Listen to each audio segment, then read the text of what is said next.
Let's proceed to question number 7. What's the origin of the word economics? A. Ekumenos. B. Oikonomia. C. Oikonodome, no? Or letter D. Econos, no? Sige, tingnan po natin. Once again, what is the origin of the word economics? Ayan na nga po, no? The correct answer is, you're right. It should be letter B. Oikonomia. Yes.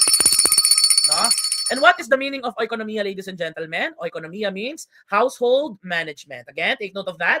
Ang ibig sabihin po ng ating oikonomia ay household management. Okay? So, mapapaisip tayo, Sir Jun, no? Buti ganon, no? Buti ang pinanggalingan ng salitang economics ay household management. You need to remember that, no? The household serves as the basic unit of an economy. Okay? Dahil po, halimbawa, sa kung paano minamanage ng mga magulang, no? Ang scarce na resources na meron sa kanilang bahay para maipagkasya sa kanilang bills, sa kanilang mga bayarin, para sa kanilang pagkain, no? Ganun din po, no, yung makikita nating dynamics in view of our macroeconomic situation, no? Ulitin ko po, no? Kung ano yung nangyayari sa loob ng bahay, it may be a reflection of what is happening, no, in the whole country, of how the leaders, no, of both the household and the country are expected to have good, no, skills in terms of managing the resources, okay? So ulitin po natin, tandaan po natin yan ng economics, no? It came from the word oikonomiya, nang ibig sabihin ay household management, no? O kapag tinuturo po sa araling panlipunan, ito po yung, no, pamamahala sa sambahayan, di ba?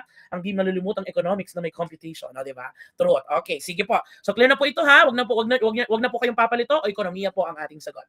Next, let's proceed. Question number 8. Which of the following market structures has the highest barriers to entry? A. Pure competition. B. Monopolistic competition. C. Oligopoly. Or letter D. Monopoly. Ayan, no? Once again, ano po yung may highest barriers to entry? Aha. Alright, sige, tingnan po natin, ha.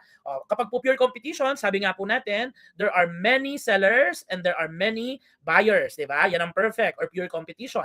Gaya sa isang palengke, no? Ulitin natin, many sellers, many buyers. And then of course, we have our monopoly. Dito po, we only have one seller, okay?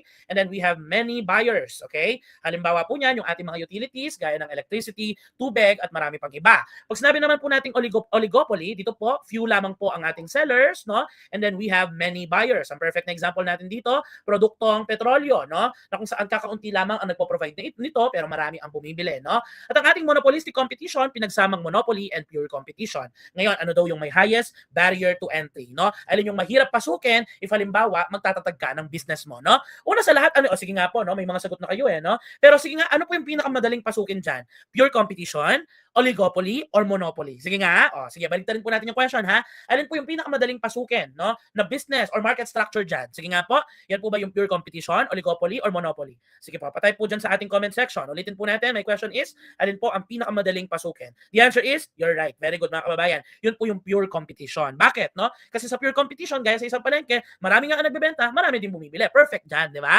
Kaya nga po kapag entry level, no, saan nag-uumpisa ang mga business owners? Sa palengke, di ba? Kasi doon, no, parang bagamat may agawan, no, ng customer, pero marami namang customer, no? Meron at merong bibili sa iyo, di ba? So tanggalin na natin si pure competition, no?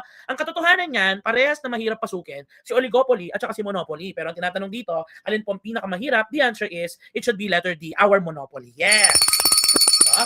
Ulitin natin, ha, kapag sinabi po nating monopoly, mga kababayan, meron lamang pong isa, no? Ayan, na nagpo-provide nito sa mga tao at marami po ang bumibili, no? At sabi ko nga po, ang perfect na example po natin dyan, no? Yung ating mga utilities, no? Gaya ng tubig, gaya ng kuryente, no? And why are they difficult, no? Bakit mataas ang barrier to entry? Because yung barrier nila ay legal, okay? No? Dahil binibigyan sila ng legal franchise, okay? Dahil binibigyan sila ng legal, ano ba ito, license to operate, no? Halimbawa, sa lugar na ito, no? Okay, kunwari, sa lugar natin sa Barangay Salbakuta, no, ang binigyan lang ng government ng legal franchise and legal license to operate ay yung ating, ayan, Meralco, okay? So ganung punto, kahit na ikaw yung pinakamagaling na business owner, mahihirapan ka talaga, no? Mahihirapan ka talaga na makipag-compete, no? Gawa ng ang mismong gobyerno ninyo, no? Parang ni-recognize na, no? At ni-recognize na, kinilala na ang Meralco bilang only provider of electricity, no, in that certain community, di ba?